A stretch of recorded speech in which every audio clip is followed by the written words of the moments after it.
Hi, everybody. Um,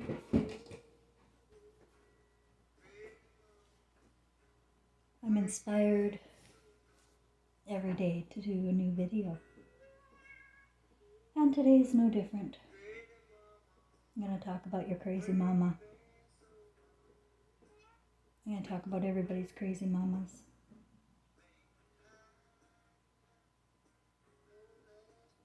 I was just laying in my bed earlier watching videos, and I saw a vehicle pull up. I'll show it to you at the end of this video. It didn't have, it's a strange looking vehicle to start with. And then it didn't have any license plates. It looked rather official. And it reminded me of a vehicle I saw a couple of years ago, which I'll get back to. Anyway, inside the vehicle was two women, both wearing masks, pulled right up in front of my house. And I began to shake a bit, not gonna lie. So I have to ground myself and remember who I am and remember what they're doing here. They're destroying women who have the light. There are hidden armies in our institutions that most people know nothing about. And what they do know about it, they respect it. They think it's a good thing. Well, the hidden armies in our institutions are the mental health army, the social worker army, the educational army, the teachers. You see, they're all educated at universities and they read the same textbooks. So they belong to the same group think when they get their jobs in government positions. They have a group think. And in the group think, they support one another in keeping it real. But it's not real. There's no such thing as an insane person. We can abuse people to oblivion, and weaken their minds so that they don't even know what's going on and may even take your drugs and go to your hospitals willingly because they think they're mental too. That was my Aunt June and me for most of my sleepwalk. Oh yes, I wouldn't take the drugs the doctors kept pushing on me. Through the 90s, it was a drug push. Push. Every time I went to the doctor, didn't even matter if I was going for something completely different. Oh, have you thought about these SSR drugs? Oh, they make life look so much brighter and clearer.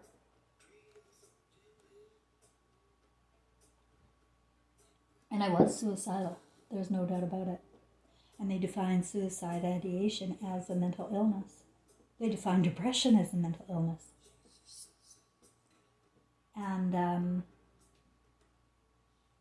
it's destroyed so many women. I can't even count. It started, like the big push was in the 16th century, where lunatic asylums were built. And you know, Freud, in the 19th and early 20th century, really defined mental illness. And he basically said women and little girls and boys fantasize about sex with their daddies. And I had to study Freud in my first year of psychology, and I knew it was vile. I knew what I was learning was vile and not true. But you have to, if you want a job and a career, you have to go with the programs, don't you?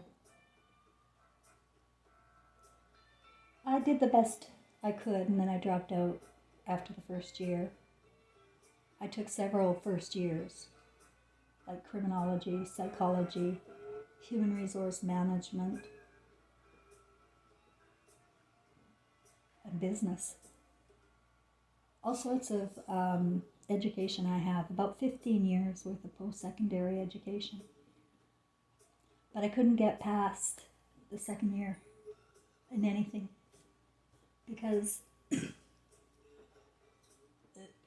I just, my spirit didn't want to. That's all. My spirit didn't want to. And somehow I got along without it. I was able to get the jobs and the career that I really had a great career. I worked in business. I worked in human resource management. I was a clinical hypnotherapist. And I taught life skills to people on welfare. I wasn't a part of any army. I was a single soldier, if you will. And you know, I was a rebel my whole life. So I knew how people who ended up on welfare or in weak positions, I knew how they got there. You know, we weaken the ones that don't go along with the program. That's the Marxism here. We weaken other people who are not thinking like us.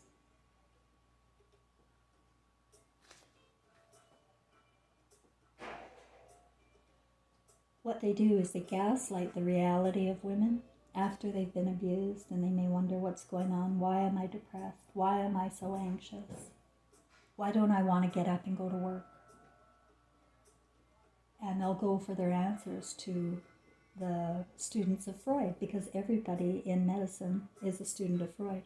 Everybody in psychology and psychiatry is a student of Freud. And their thinking is so warped and so sickening towards the women when they want to talk about paranoia. Paranoia is real. Paranoia is when somebody's after you. You're a target. And so you're constantly on the lookout. I was paranoid at my whole marriage, and I had no idea why. I had no peace. My spirit was not in peace my whole 20-year marriage.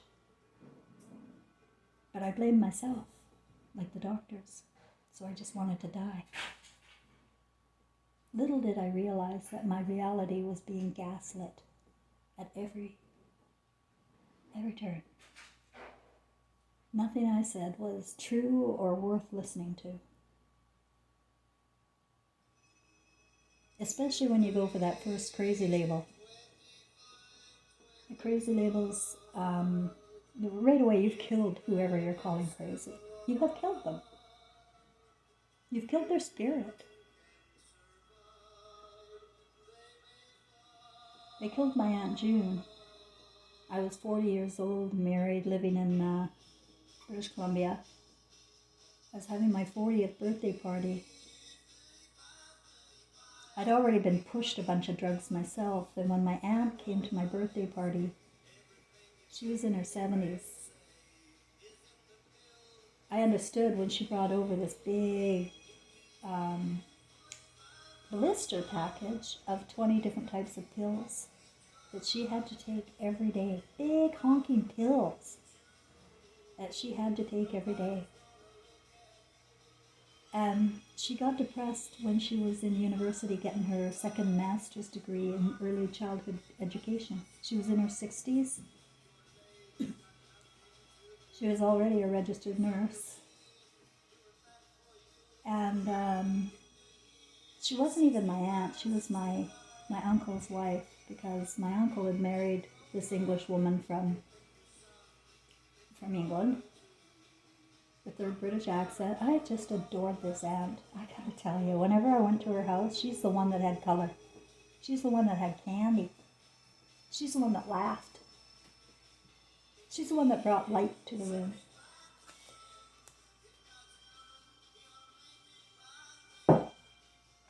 Well, they ended up getting divorced, and she married a Major Thomas Jameson Cork.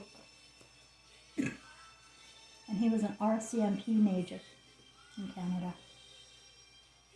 And he was an old fart, and he used to teach me how to smoke cigars. I didn't mind the guy, but I could tell he'd be a real pig to live with.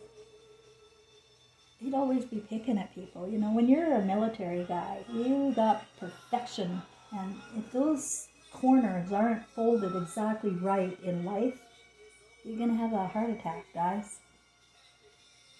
And that just didn't work well with my aunt. And what ended up happening is she got very depressed.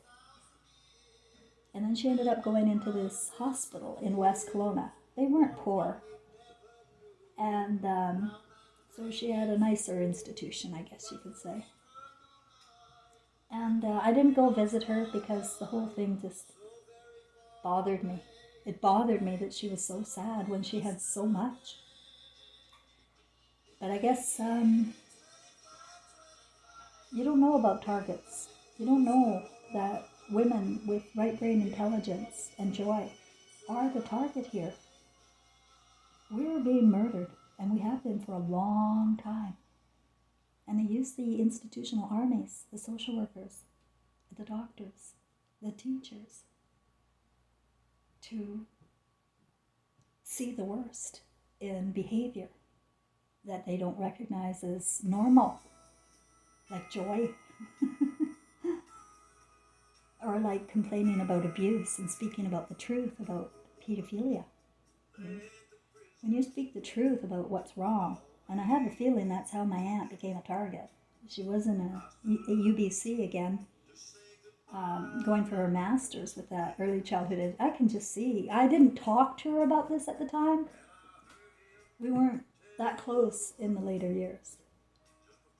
So I'm just gathering what the stories that I've heard, and I know she ended up in the institution after and before she had finished got her degree. Finished her thesis, that's what it was. So she was in this institution when she came to my 40th birthday, and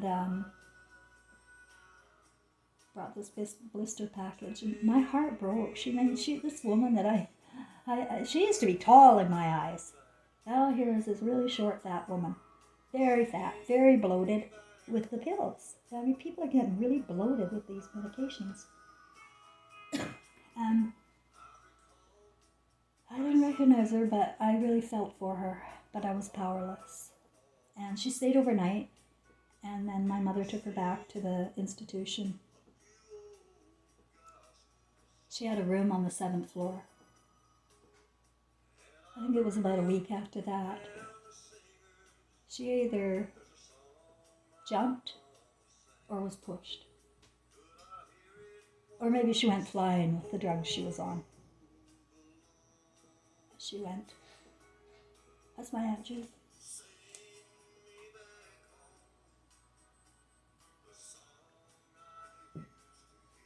Major Tom got a lot of love after that. Poor man. His wife's so crazy. The kids said so too. Poor thing about Aunt June. If only she didn't go so crazy.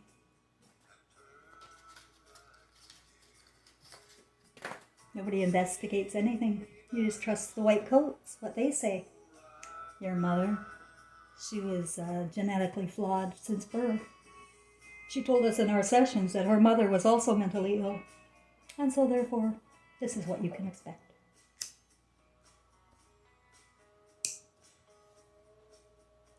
I've been diagnosed with every label they have in psychiatry.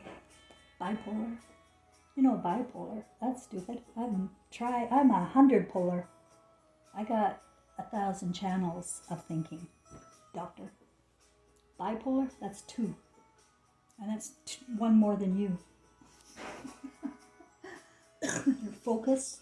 You got your focus on your polar, on what you think. You went to school, and that's it to you. Your intelligence is done, and you're going to judge me.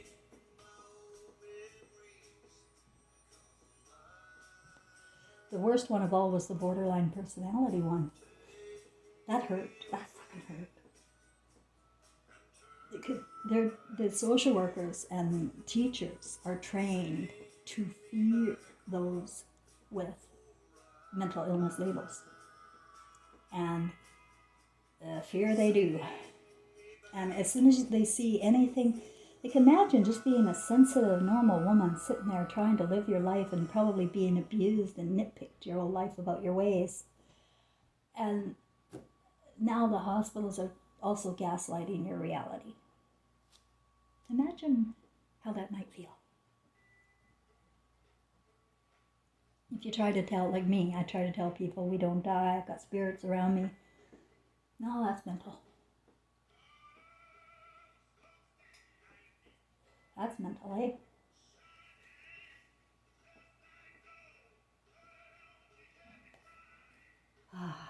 A sensitive topic for me. Okay, so I found something here. Mental health in Canada.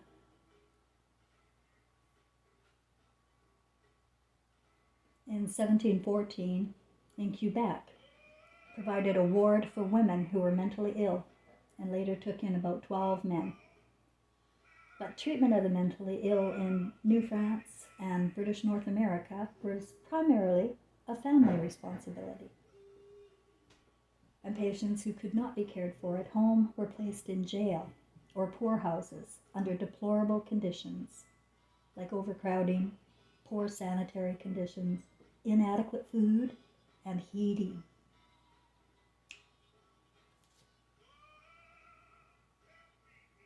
That's still going on. They're called psychiatric wards now. And I've been picked up 3 times in Quebec. You don't know what goes on with other people. And oftentimes you go along with the institutional version of things. Crazy bitch just got picked up.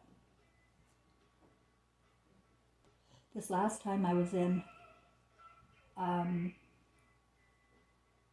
they had this new thing, a stick with something brown at the end, a Q-tip, a big Q-tip with something brown at the end. It looked like a test, one of those PCR tests, but it wasn't.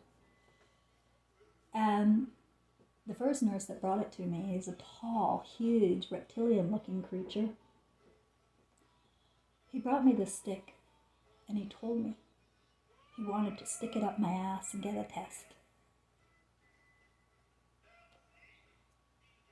If you're weak and you're stupid, like you can't think for yourself anymore, you'll take that test.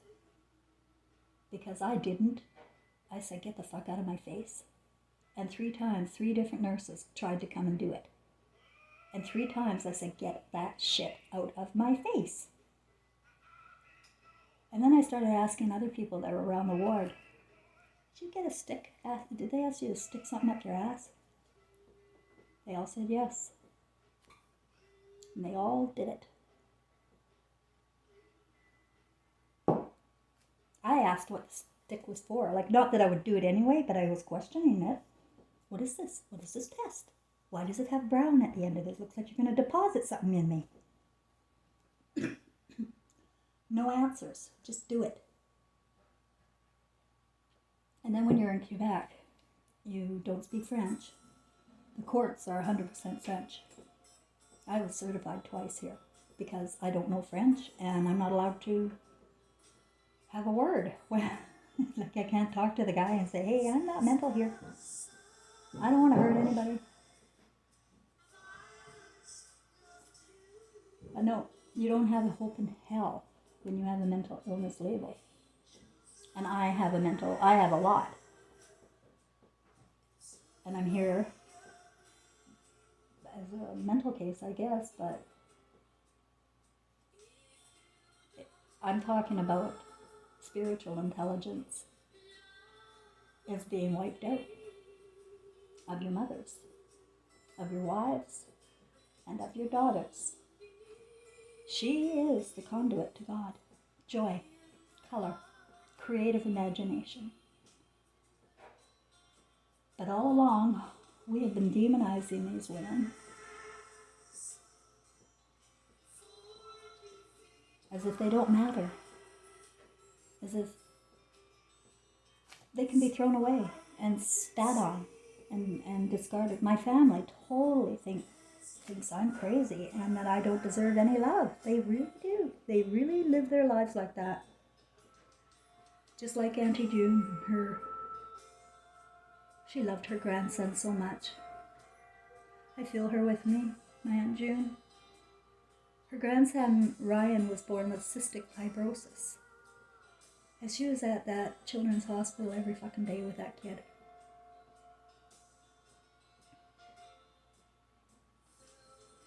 And he doesn't think about her at all. Crazy old bitch. And they get mad at suicides too if it's a suicide. They get mad if you die by suicide. Selfish. Selfish, selfish, selfish. That's what I was told many times. In fact, the first time I tried to die, I was 17. And I was pregnant with my son. I found some pills at the top of a fridge in some house I was abandoned by the baby daddy. I was in Vancouver, British Columbia, living in some room behind the Biltmore Hotel at 17 by myself. He had found me this person to live with. She had a little baby named Jessica, and the baby was 4 months old. And I was babysitting. And I knew I had my own baby growing in me. And he had abandoned me. So I went to the fridge and saw those pills. And I'm 17. And I sat there and I ate those pills like popcorn all night long. For about an hour. Just slowly eating the pills. And then an hour went by, another hour. Nobody.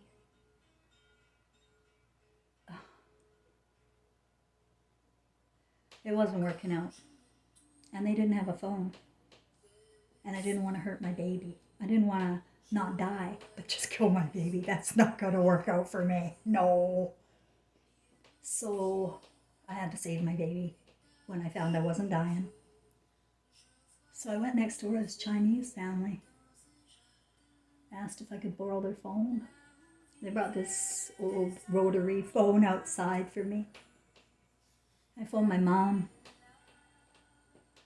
You stupid, stupid bitch, she said. So I just hung up the phone and I went back.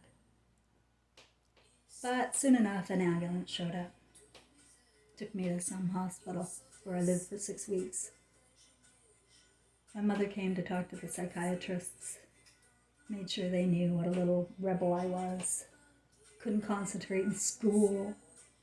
Always acting out. Never doing the right thing. She doesn't know what to do with me.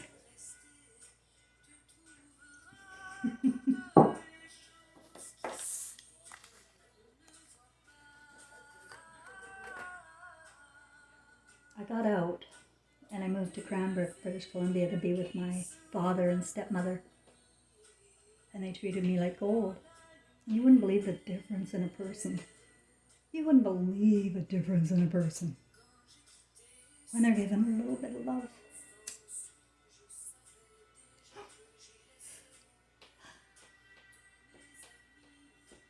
My dad treated me like gold. And he was demonized here, just as my son was demonized here. My dad was a petty criminal who drank his face off and got enraged with a lot of women. Never with me. I felt so safe around my dad.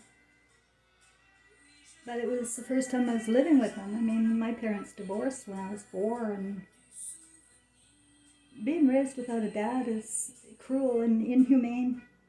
You should know, gentlemen, it's cruel and inhumane to ignore your children. You're going to regret it. Little girl needs her dad to show her the right way to be with a man. It's not perversion. That's my stepfather. That's my artificial intelligence life. And I told you in my other video, my mother threw me out of the house when I told her about stepfather. No, it's a world that is gaslighting women. And it's up to you if you're going to let it go on. If you're going to let The dad, the Our Father here. Kill your mother.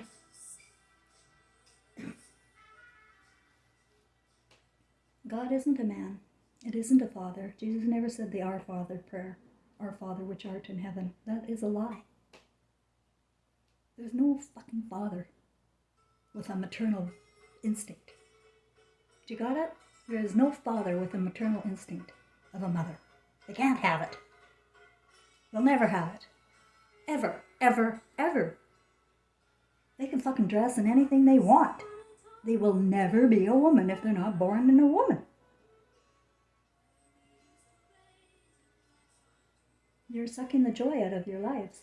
You're sucking everything good down the drain by following this program, by allowing other men to demonize women and to call them names in social media all over the place. Nobody sticks up for the women. The bro club comes along and in gangs, and that'll topple people. That'll make them feel mental. Trust me, I have felt mental many times. I know when I feel mental. And I am mental when I am gaslit or I am gang targeted. Yeah, you're going to go along with the popular cultures and the bro clubs. You're going to be without women. It's going to be a parade.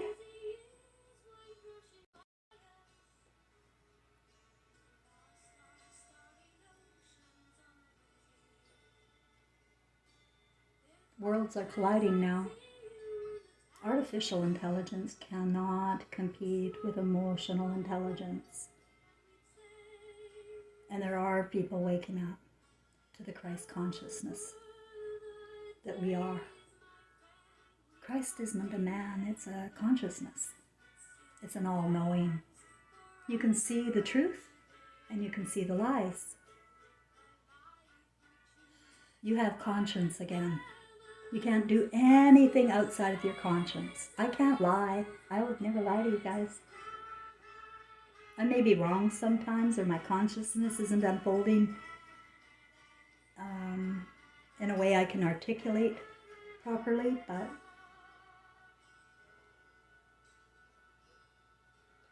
if you don't open your minds to the fact that we have two brains to work with, we have a right brain, which is women-oriented, and we have a left brain that men are supposed to build based on her ideas, her creations. He builds. That's the way it's supposed to be. We're to mirror our right brain over to the left brain. We're to mirror our creations, if you can understand that. We're all born with the right brain. That's the only thing we have. I said yesterday, the right brain is connected to your beams in your eyes. There's your heart. What you look at, how you're looking at it, is your heart. Is yours shriveled up? Are you coming back? If you don't have the energy after death, when you see what we're doing here in this prison that we're building on the left brain. The men aren't building any women's creations. They're building a prison. They're building armies, militaries. And you're doing it all based on the Father. Whatever religion you come from, it all stems from the Garden of Eden. There isn't anybody in any of the religions that don't believe in that stupid Moses fable where adopted Jews can part seas and save people from slavery. Hello, we're not saved. We're pretty much in the solitary confinement this year. We repeat history every 100 years or so. We don't die. We're the ones reborn again and again and again.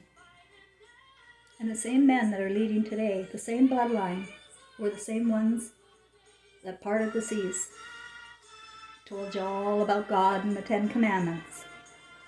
Each of those 10 Commandments were seeds they were planting in your brain to water and grow. But if you have an idea in your mind, it's going to grow the wrong way. If you have a negative idea in your mind, it'll grow the wrong way. And negative ideas about your mother or Eve, your brain's going to grow the wrong way. Unconsciously, I don't think anybody's deliberately doing this. I know you think you love your mothers and your daughters, but you don't. You're not protecting them. You're not lifting them, bringing them up. You're pushing them down. And you're making them feel like worthless to you. That's what my son told me after he died. I neglected my son by not listening to my intuition.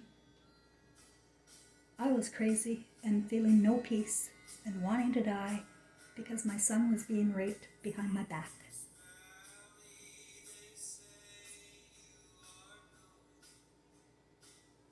Our spirits are wise and we know things, especially women. We live in that right brain with our intuitive conduit to God, all-knowing. I was always told, don't read into things. Oh, yes, you read into things. You don't take things at face value, you silly guys. You read into them. Don't analyze me. Yes, I'm going to analyze you now. You have made a mess because you have forsaken your mother by hating women, thinking the worst about them and their ways, which is different than you. Yes, I agree. But if we're both the same, then what do we need to be different genders for? Why? Why don't we just all be the same gender? So, when that car pulled up, I got a little bit nervous this morning. I'm not going to lie. But it's just for a minute. Because I was visited here by cops, social workers in masks. And the way they question is what topples you over. They have these certain questions that they're the wrong questions, I'll tell you that. And they make you feel like shit. And they're designed to weaken you. And then you can say, yes, I'm weak. Please help me. Please, somebody help me. Nobody's helping me. Okay, let's go to the hospital. No self-preservation whatsoever. Just believing in the word of others. Now, I think this is the last call for men. I really do. I really think it's the last call. They have to either love women or they don't belong here.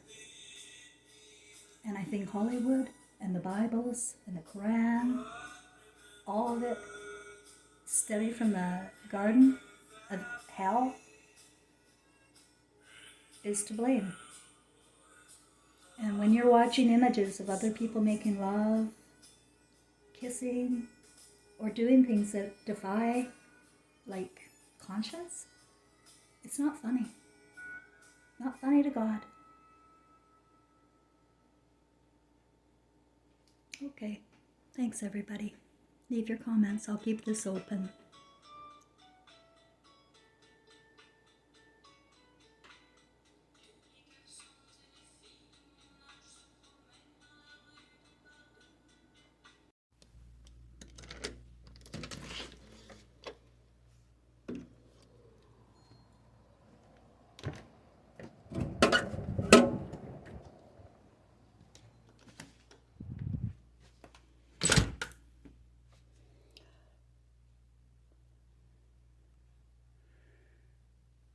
Alright, so this odd-looking vehicle, I've never seen this type before. Maybe you know what it is.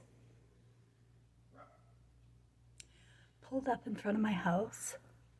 Both people had masks on their face, both women. And there's no license plate. on the front at all.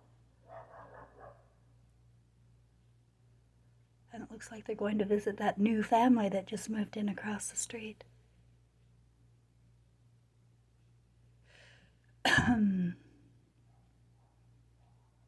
I had social workers and cops show up in masks the first year of the pandemic.